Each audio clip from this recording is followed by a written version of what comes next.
Welcome to this week's look at the state of the New York City real estate market. Because spring is just around the corner, I'm getting a lot of questions from people who are either actively selling or thinking about selling. And so I thought I would do a very special report that is just for sellers. I'm going to give you kind of an overview of where we're at in the market. And then I'm also going to share some charts with you, give you some strategies that will help you be successful if you are, again, either actively selling or thinking about selling in this upcoming spring market.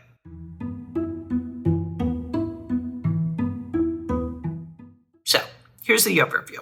We are in kind of a recovery mode. 2024 ended on a relatively strong note after a good, if not entirely amazing recovery. It is still a pretty tough and challenging market for sellers. The supply is down, which is helpful. If someone is currently on the market, means buyers have fewer choices. So that is helpful for sellers. And the demand remains relatively high. It looks like it could be kind of trending upward. It ended down a bit at the end of 2024, but we're still getting data that's coming in, and good reason to think that, we're kind of moving up with contract activity. It remains to be seen how far and how fast it will rise. Maybe it'll still be a little bit pokey for the rest of January. We won't really start to see things kicking in terms of contract activity until we get a little closer to the spring market, which will start somewhere in March, end of February, beginning of March, let's say. There are some macro factors that are influencing this market. The Feds have now projected their next rate cut in June.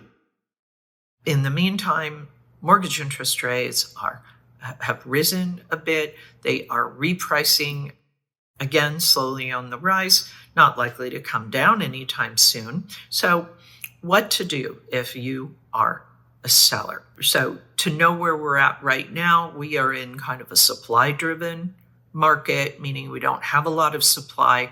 In spring, we will be likely in a more demand-driven market, more buyers, more inventory. So let's take a look at some of these charts, right? So we have the supply chart. We see the supply is down. We look at the price per square foot, down a little bit from at the end of 2024, but holding pretty steady.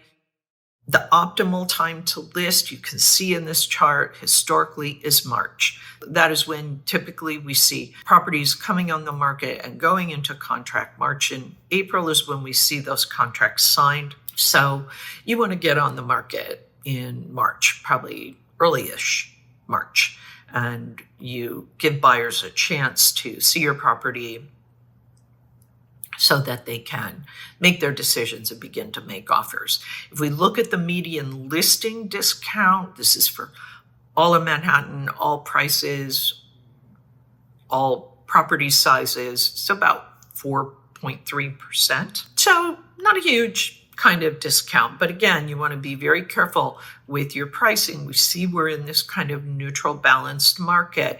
That is an important thing to know when you are a seller, because there's really only three ways to price. It really depends on the market, and it is important to know what kind of conditions you're dealing with. So currently, we keep this in mind. We are currently in a neutral, balanced market. And after I share these charts with you, I'll get into asking price and how to set that. Liquidity pace chart shows a little bit of a downturn at the end of 2024, but as I said, the data continues to come in, and we are definitely looking like we're having very steady contract activity, which is great. It can likely only improve as we get into the spring market. This is a very good chart for sellers. Discount to days on market, less than 30 days. The average in Q4 of 2024 was 0 discount. If you're on the market for 120 days or more, 11% is the average. climate index has improved. This is a listing conditions chart. So climate index has improved, but still very challenging market, and is going to really go to the heart of what I'm about to say, having to do with your strategy for being successful in this market. A lot of it depends on your asking price. As I said, there's only 3 ways to price.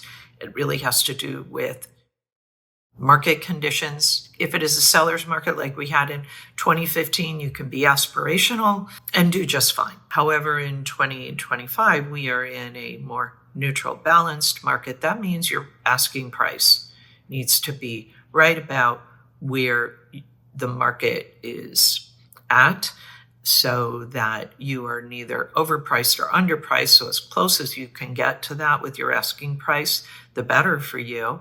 If it's a buyer's market, then the best strategy is to set your asking price slightly below where the market seems to be at. That's the way to get buyers excited about seeing your property.